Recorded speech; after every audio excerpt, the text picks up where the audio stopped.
Good morning friends. Takhilgi misalam ka hanna mayamugi channel si datanam noksari. Ngasiju tentak tawa yam tenma video mo puna mayam khanda laksari mayam. Ngasi je itina aina nahaun waine kona gi bora tal gi bora hau ne an ha na ga utpado do kona je kadi no tal je kadi no khangdo mi chu ayam yawre bado khoi somgi mage gi di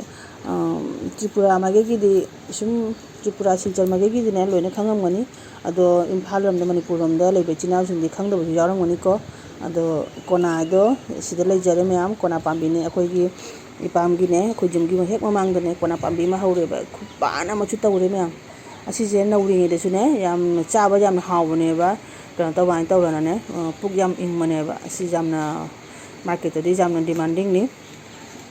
asi manung da thot laure ba nawri nge de ado lira ga no ise ado khir chai maki keno do pulp to khir chai bora chai ado varieties tan chu chaba yai myam